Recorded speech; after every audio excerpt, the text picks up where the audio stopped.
And to me, my way of thinking right now, the solution that's really going to make the most sense is to come together and discuss in democratic forums and mediated discussions.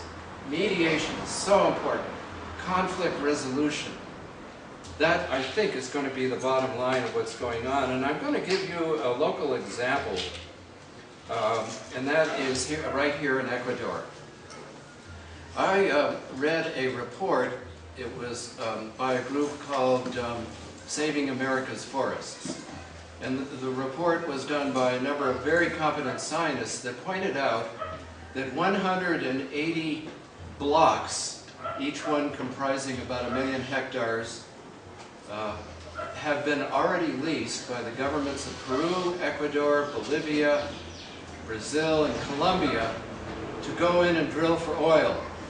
This is about half of the entire western Amazon region, which is the lungs of the earth. It's the last pristine rainforest that's that vast in the earth. And it's only about 30 miles that way. Just go over the mountains and down into it, and you're there.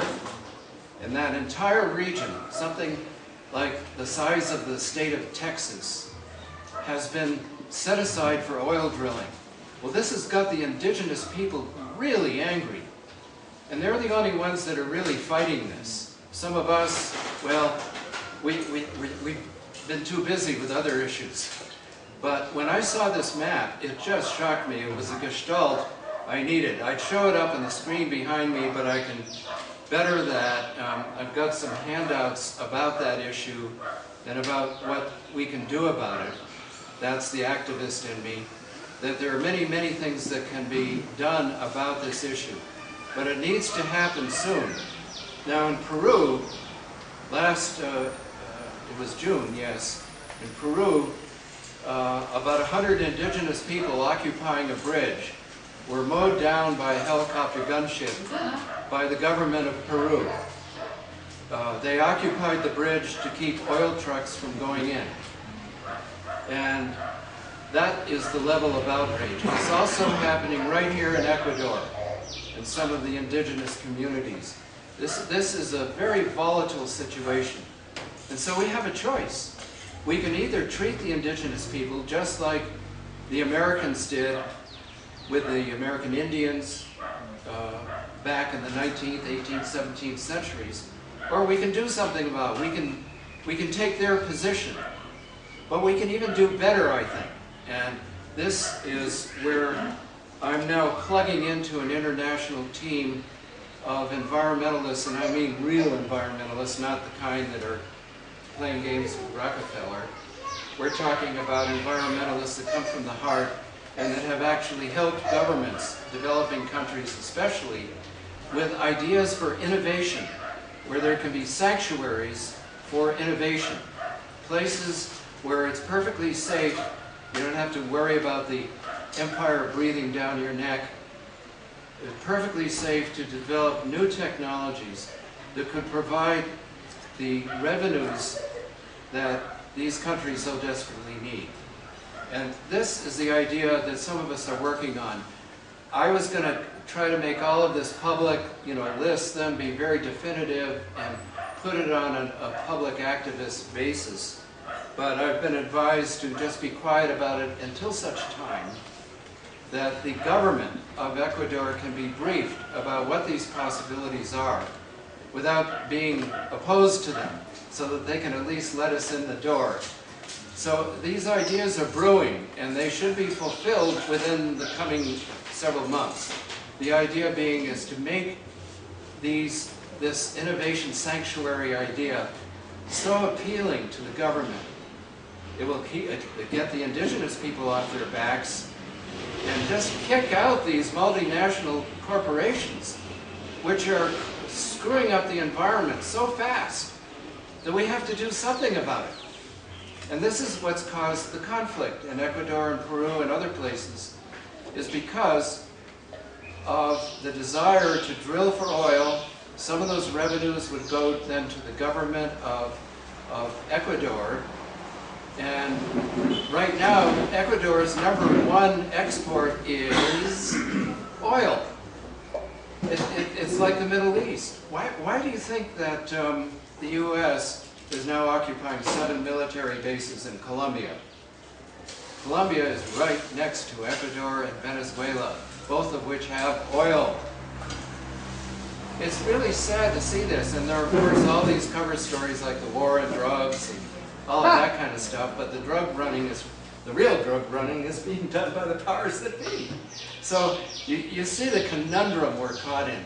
And in order to rise above it, whether the issue is local, like obviously right here in Vilcabamba we have a big issue with real estate developers. We have some solutions to that.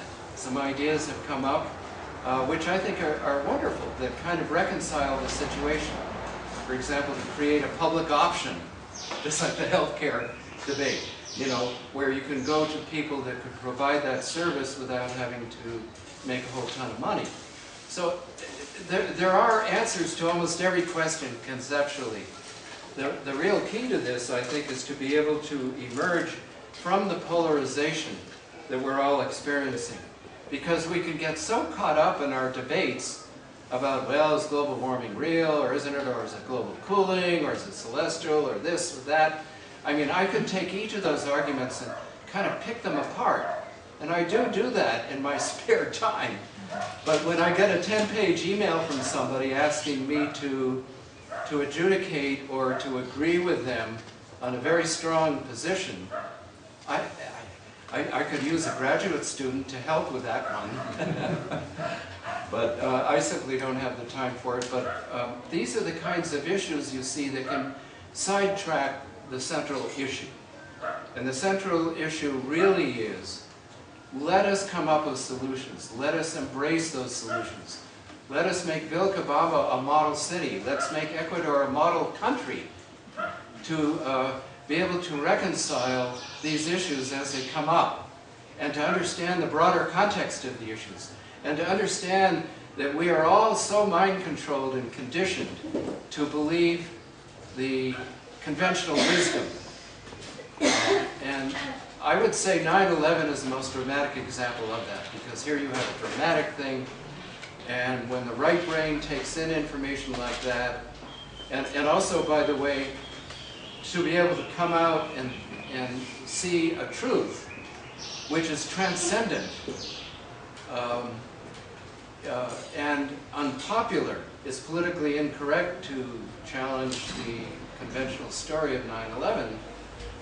When we get beyond that, psychologically, that reaches, according to brainwave studies, that reaches the pain center of the brain. So taking a position that's unpopular, and I'm sure Pondo and Galen, you're familiar with that one, or Chuck and Layla, that an unpopular position reaches the pain center. And it also creates within this kind of spirit of polarization. Well, yes, we do have to hit the streets. And Ecuador is very good at that. Governments can go like that when a bunch of impassioned indigenous and campesino people go in front of the presidential palace and bang pots. I wish that could happen with the White House, but oh well.